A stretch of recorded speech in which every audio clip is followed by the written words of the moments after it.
before we get started? Practice Okay, great. Make friends. Okay, so we'll get started. Welcome, everyone. Thank you for coming to our MSL information meeting. This is not our first. We usually do this right before the MSL season starts. And it'll be followed by our wine social, so you could just, talk to us, ask us questions. And that is actually our first, I think. I don't think we've had a wine social before. And I hope you get all the information you need to be able to volunteer for the SEALs, and I hope your kids swim the meets and have fun. So first of all, I'm Betty, the president of the SEALs, and I'm also the volunteer coordinator. So I'm trying to transition that role onto my successor, who's Dr. Kate here. So Kate is shadowing me this season, trying to learn all that it takes to be the volunteer coordinator, but she has the email. So if you have any questions, please email her at volunteer@strawberryseals.com, and she will respond to you in a timely manner, and then she'll answer your questions. So it's really easy. You should never feel like you can't. Feel free to email us anytime. And I'm at president@strawberryseals.com. So you can also email me with any other questions. So first of all, I'd like to introduce some of our board members. So there's Sharif in the back standing. He's our vice president of the Strawberry Seals. And Paul Nichols sitting in front of him. He's our head referee this season and our administrator for our website and technology. And he's in charge of all the stroke and turn judges. So if you're interested in that, he's going to talk a little bit about that later on. And then we have Donna here behind the snap. And Donna Redstone does the Colorado timing system. So if you're interested in a computer desk job for MSL, speak with her, and then she will hopefully pass on the torch to someone else next season to do the Colorado timing system, which she can, teach you, and you can shadow her this season if you're interested.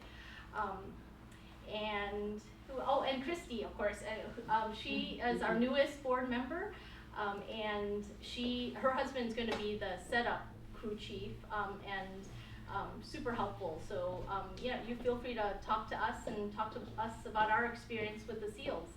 And of course, the head coach, Murad, he's going to speak right after I do. So MSL is Marin Swim League, and all that information is on our website. So I update the website myself, so everything's pretty much updated, I hope. If there's any errors or something's missing, you feel free to email me or administration is it administration at strawberryseals.com? I think it's just admin.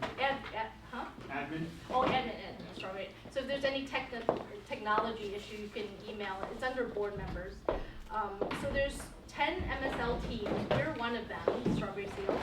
And we have 7 meets for spring MSL.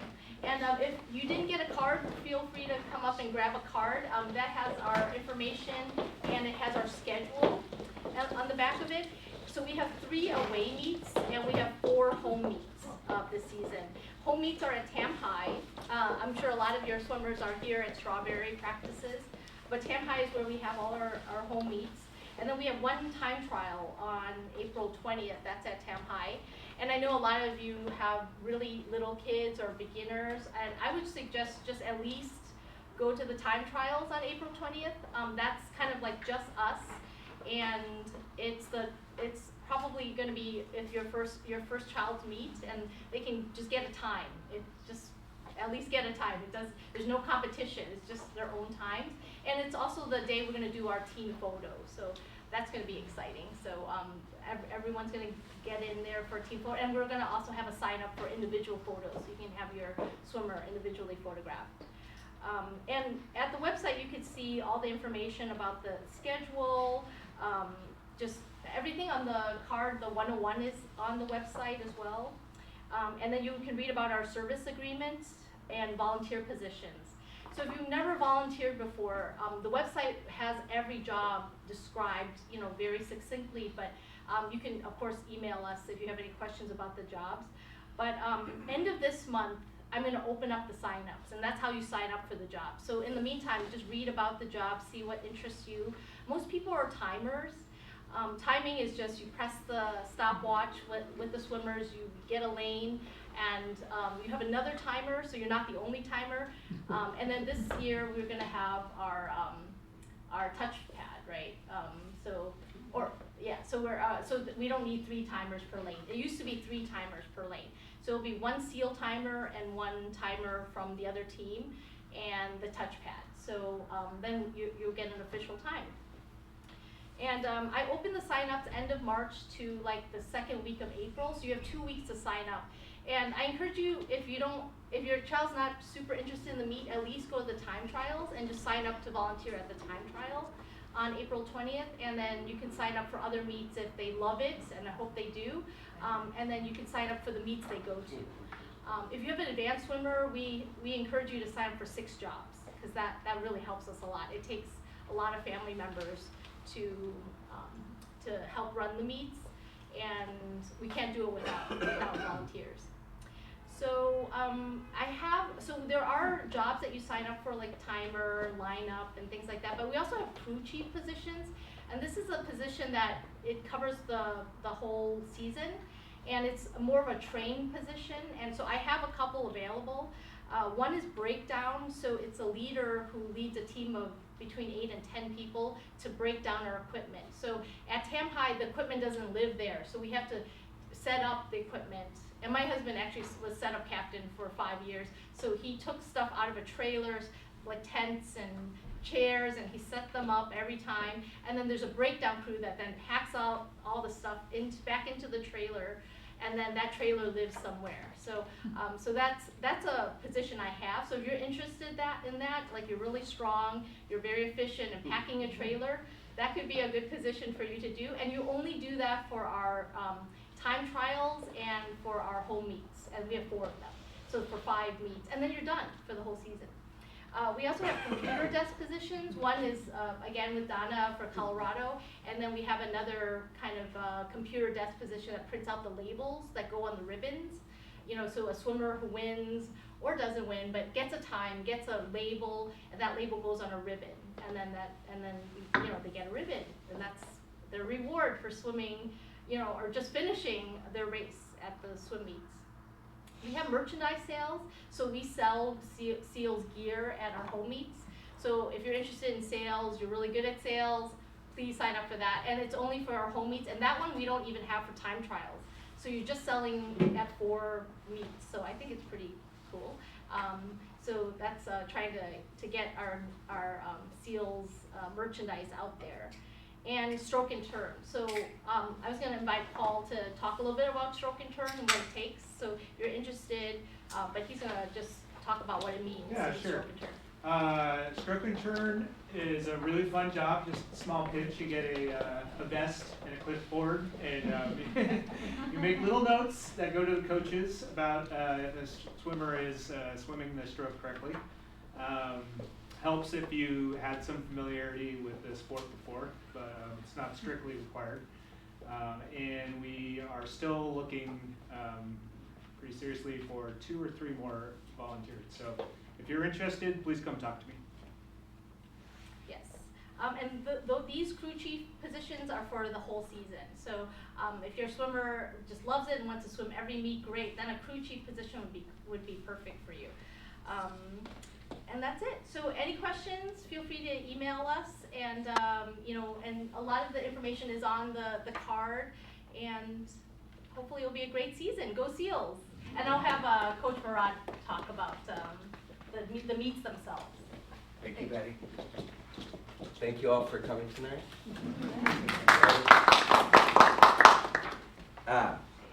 I'm Coach Murad. So why to swim with the SEALs? Build confidence in your child by improving in a sport through focus and hard work. To promote fitness as a lifestyle for your child, which will correlate directly with happiness and well-being later in life and now. And to be part of a strong and supportive community. I've been coaching, this is my 21st MSL season with the SEALs. I've been coaching 24 of the last 29 years. From age group swimming up to nationally ranked swimmers and master swimming. Throughout all of that, my favorite part of that continuum to work with is the development of age group swimmers, to give them a passion for the sport, to help them learn good habits and practice and how to be part of a team, and to learn good fundamentals for swimming. So the main part of your kid's experience on this team is going to be practice. Practice is essential in terms of the experience they have with us. 3 days a week is a good level of attendance. You should see sustained improvement at that level.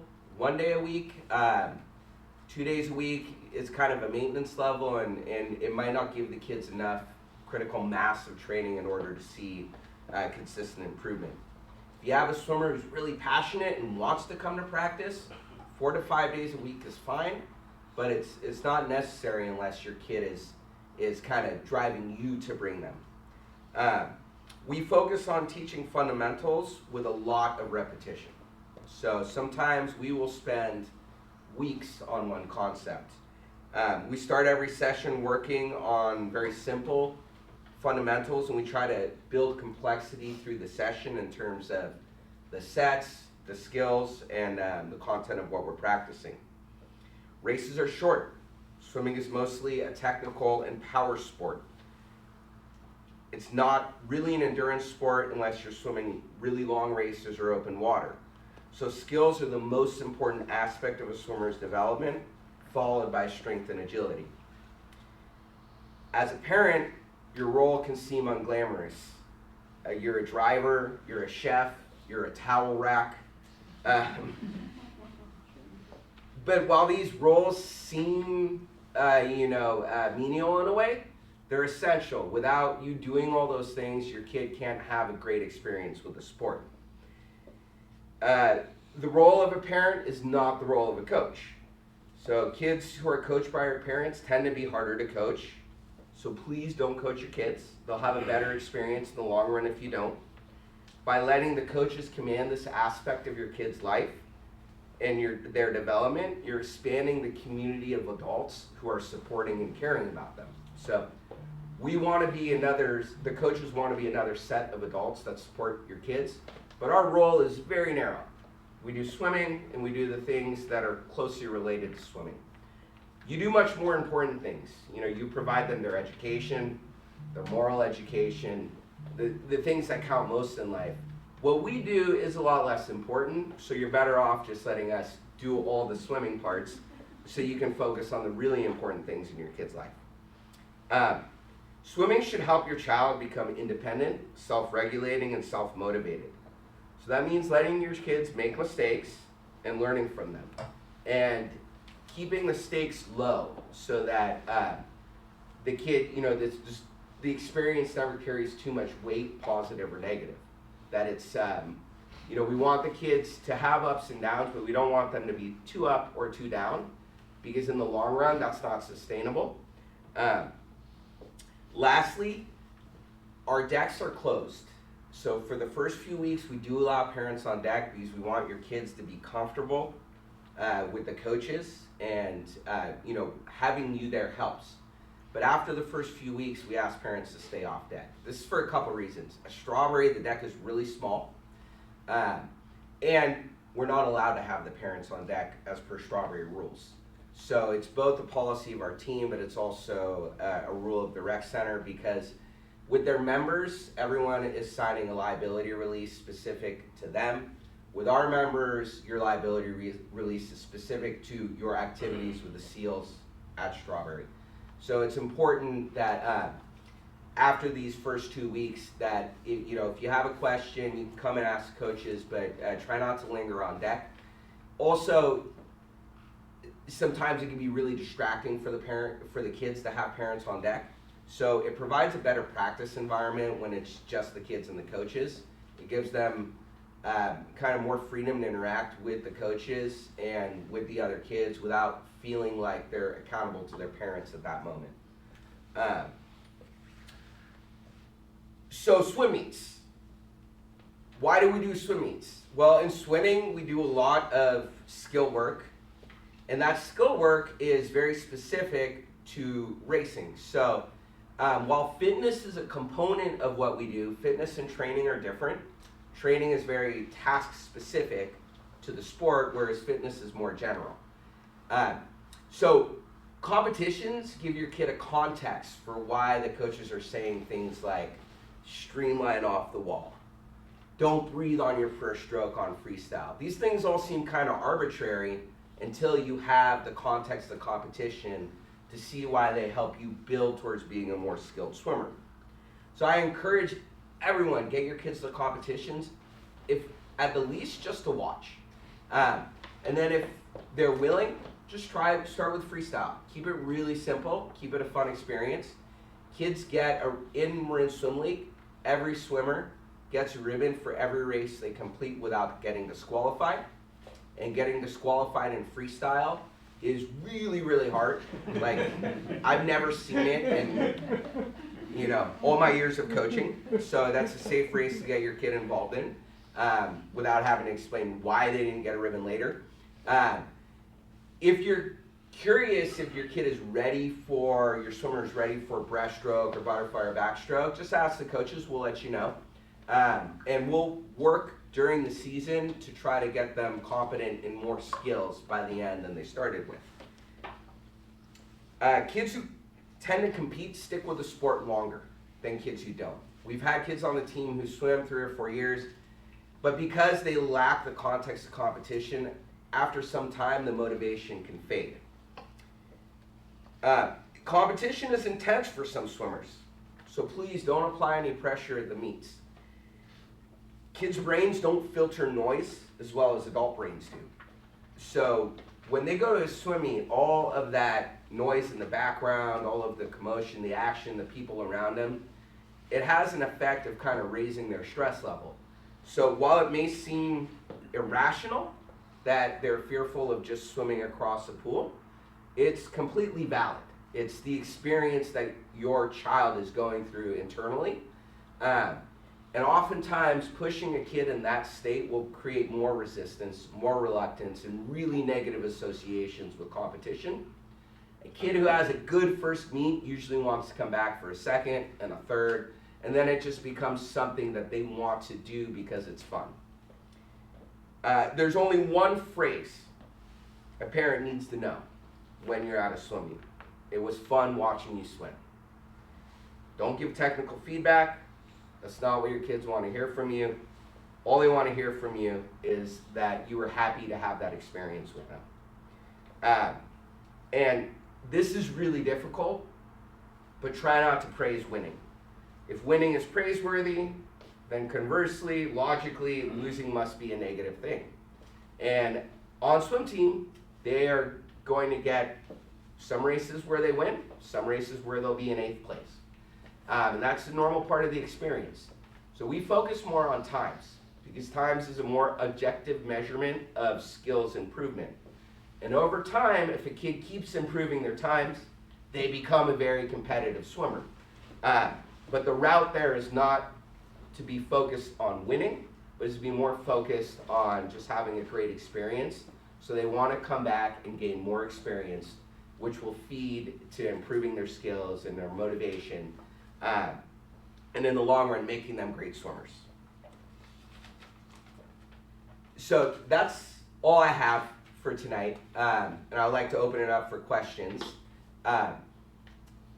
Also, if you'd like to contact me, my contact information, I usually send it out with emails. Feel free to reach out anytime. I'm happy to talk on the phone, text, email, whatever is easiest for you.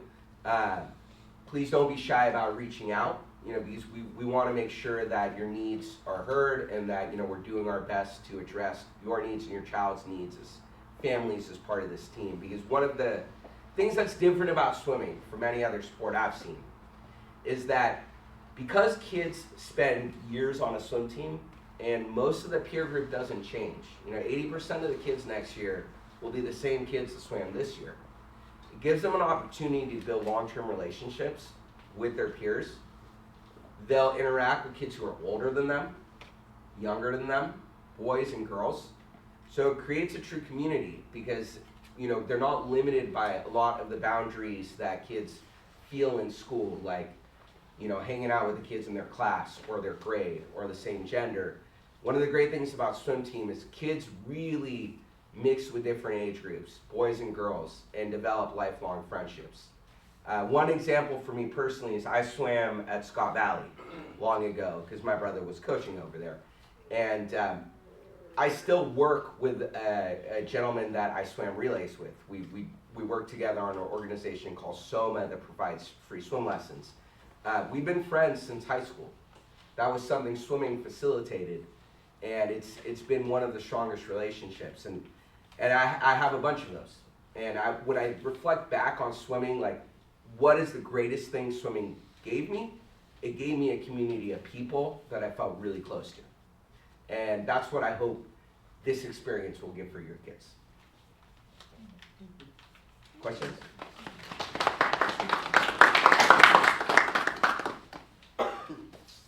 Yes. So when the first, it looks like they go through time trials. Yes. And then there's like a meet that comes up. Can you just, how does that work in terms of like getting them signed up to swim? That's a great question. Yeah. So all the signups go through our website. We'll send out reminders. So if you're looking for those Team Unified emails, you can click through on those and sign your kids up for the events. The meets come really close together, and it takes time to set them up. So the kids need to be entered by Tuesday evening in order to participate. Now, we often are able to accommodate late kids, but sometimes they'll be tagged as an exhibition swimmer. So it's better just to sign up for the meets as soon as they open, and put yourself on the list. And we'll open several meets ahead of time. So if you'll be available for certain weekends, you can go ahead and register for those meets, weeks in advance so that you don't forget to do it the week of. But if for some reason you miss a sign up and you still want to get in, reach out to me. I'll do my best to get your kid included into the meet. Just the only thing to add is you can sign up for the 3 events in every meet. And if you're not sure whether your child is ready for a certain race or not, as Mara mentioned, you can ask the coaches. Number 2 on the Swim Team 101 tells you step-by-step how to sign up for the meets. Yeah. And with the meets, there's a certain amount of parental involvement, and before you're actually in the environment doing it, it can seem like kind of a drag. It's another thing, at your schools, other organizations, everyone's asking for your time, right? But if you're willing to give that time, you'll get connected with other families here, because in the practices, the kids spend a lot of time swimming. They don't get a lot of time to chat, and neither do the parents.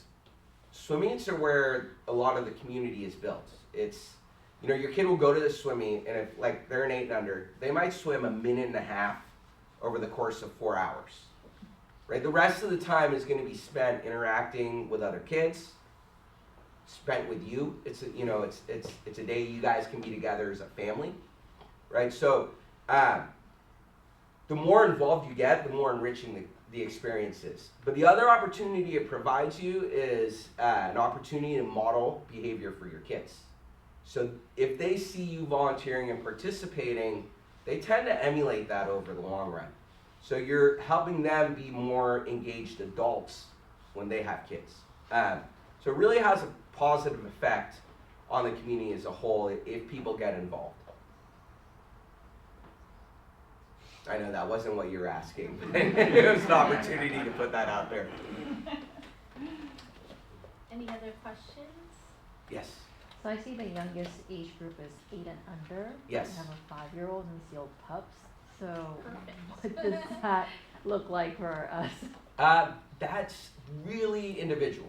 It's based on kind of kids' personality. At 5, there are some 5-year-olds you bring to a meet and you're like, swim across the pool when you hear the beep, and they're like, go. They're not fazed by it all. There's other kids who that kind of frenetic environment can really get to them. And the best thing to do is come to time trials, sign up for a race, but no pressure. If your kid seems to gravitate towards wanting to do it, then do it. If they're really reluctant, come ask one of the coaches, if we can help, because we have a lot of experience with anxious kids. And one thing we won't do is put any pressure on them. So, we're not going to push them to race. We will encourage them, and we'll just try to talk to them about what they're nervous about. And oftentimes, that's also an opportunity for them to know that, like, everybody's on their team. The coaches, the parents, like, everyone's just there for them to have a great experience. So, if you have a reluctant child, who's crying and upset, like, please bring him to chat with us. This is one of the things that you're paying us to do, is, help them through those kind of rougher times. The only thing I would add is I have a 5-year-old seal pup too, and I'm going to give it a shot. I'm going to bring her to time trials and see if it goes. But what you'll find is some kids, will love to do it and they'll jump in, as Mara said. Some kids will be scared, and that's totally cool. Like if you want to skip, if you show up and you don't swim, that's fine. You also don't get intimidated by the 4 hours. For a 5-year-old, it's freestyle. You sign them up for freestyle. It can be in and out in an hour, so it doesn't have to be like a 4-hour investment. That day at time trials, we're gonna do the team photo and individual photo, so hopefully that'll kind of loosen them up and, just enjoying, our team only at the Tam High pool. And then, hopefully they can try to do a freestyle, that'll be the first one. And I think, just give it a try, no pressure at all, so. And ribbons usually really Incentive. make a big Absolutely. difference for little kids. Like, they love the ribbons. Yeah. And our ribbons are awesome. They're colorful, unique. So. Yeah. At what age do you encourage them to start actually participating in more meets? Again, that's kind of individual. Like, we've had 6-year-olds who swim the 100 IM, which is like the longest race in our league, and enjoy it, right? They're kind of more on the tail of kids who are really into swimming. We have other kids who, it takes a few years to get involved in competition and don't really take to it until they're a little bit older, and that's fine too. Like, we don't want to rush the kids into that experience. It's like I was saying before, the associations they build with those first few times of competitions can be really sticky and hard to undo. So really important that the first few are something that, they do of their own volition, that, they feel like they're making the choice. That, I think that makes a really big difference in terms of whether or not you'll see them a second, a third, and for many years to come. And the night before the time trials, we have a picnic, so that might be really fun for them to meet other kids at the picnic, and then see them again the next day for time trials, so they can hang out with them. So it's just more of a fun thing. So see how it goes. You just never know. Yeah, I would say, just speaking from experience of having a child who started when they were 5, but then COVID hit, so it took a while. But he was super anxious to go, and sort of in his mind, like, I don't want to ever go to a meet.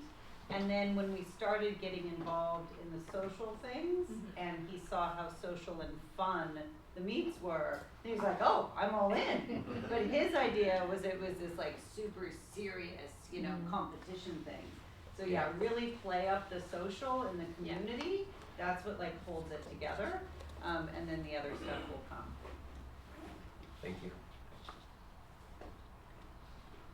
If no more questions, we're gonna do more community now and just enjoy our time. And you can feel free to ask questions and grab a snack and some wine. And welcome to the SEALs. Thank you for coming.